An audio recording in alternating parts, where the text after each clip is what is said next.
Yes, a grounding electrode conductor smaller than a number 4 copper or aluminum conductor is required to be sleeved when passing through concrete. The purpose of sleeving a grounding electrode conductor, particularly when it's smaller than a number 4, is to protect it from physical damage and corrosion. Concrete is an alkaline substance and can corrode metallic conductors over time, especially in damp or wet environments. The sleeving provides a barrier between the concrete and the conductor, preventing direct contact and minimizing the risk of corrosion. Additionally, concrete can be abrasive, and the sleeving protects the conductor from physical damage during and after installation. The National Electrical Code, or NEC, provides specific requirements for grounding and bonding in electrical systems. While the NEC doesn't explicitly mandate sleeving for all grounding electrode conductors passing through concrete, it emphasizes the need to protect conductors from physical damage and corrosion. Therefore, sleeving is a common and recommended practice for grounding electrode conductors smaller than a number 4 when they're installed in or pass through concrete. The sleeving material should be suitable for the environment and provide adequate protection against moisture and physical damage. Common materials used for sleeving include PVC conduit, rigid metal conduit, or other approved raceways. The size of the sleeving should be sufficient to allow for easy installation and removal of the grounding electrode conductor if necessary. The sleeving should extend beyond the concrete surface to prevent moisture from wicking into the concrete and contacting the conductor. The length of the sleeving extension depends on the specific installation and environmental conditions. In wet or damp locations, the sleeving should extend further beyond the concrete surface to provide additional protection. Proper installation of the sleeving is essential to ensure its effectiveness. The sleeving should be securely fastened to the concrete to prevent it from shifting or moving over time. The grounding electrode conductor should be properly supported within the sleeving to prevent it from sagging or coming into contact with the concrete. The grounding electrode conductor must be continuous and without splices or joints within the sleeving. Splices or joints within the sleeving can create a point of weakness and increase the risk of corrosion. If a splice or joint is necessary, it should be located outside the sleeving and properly protected from the environment. When selecting a grounding electrode conductor, it is important to consider the size and type of the electrical system. The grounding electrode conductor must be sized according to the requirements of the NEC, which are based on the size of the service entrance conductors. The grounding electrode conductor must be made of copper or aluminum and must be suitable for direct burial. The grounding electrode conductor must be connected to the grounding electrode system, which typically consists of one or more grounding electrodes, such as ground rods, ground plates, or metal water pipes. The grounding electrode system must be installed in accordance with the requirements of the NEC.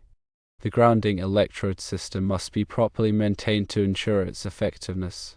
Grounding electrode conductors play a crucial role in electrical safety by providing a low impedance path for fault current to return to the source.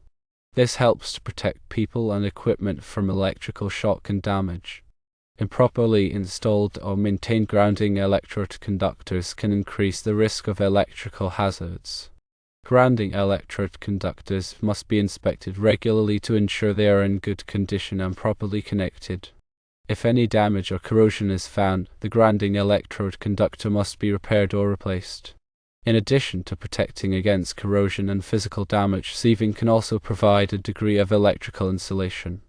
This can be important in certain applications where the grounding electrode conductor may come into contact with other metallic objects.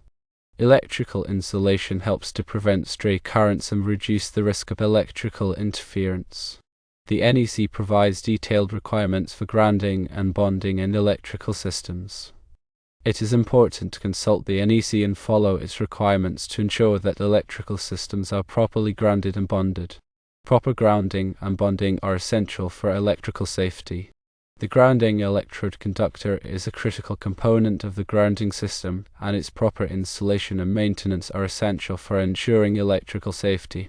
Grounding electrode conductors should be installed in a neat and workmanlike manner. All connections must be clean and tight. The grounding electrode conductor must be protected from physical damage and corrosion. The grounding electrode conductor must be properly supported and secured.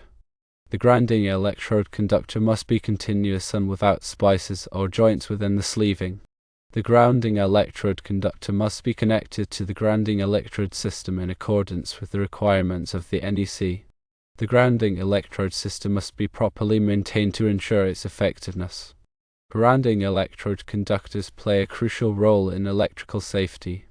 By providing a low impedance path for fault current to return to the source, grounding electrode conductors help to protect people and equipment from electrical shock and damage. Improperly installed or maintained grounding electrode conductors can increase the risk of electrical hazards. Grounding electrode conductors must be inspected regularly to ensure they are in good condition and properly connected. If any damage or corrosion is found, the grounding electrode conductor must be repaired or replaced. In addition to protecting against corrosion and physical damage, sleeving can also provide a degree of electrical insulation. This can be important in certain applications where the grounding electrode conductor may come into contact with other metallic objects.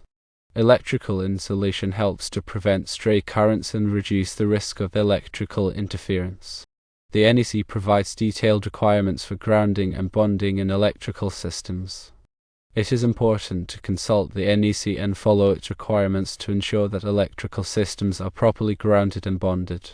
Proper grounding and bonding are essential for electrical safety.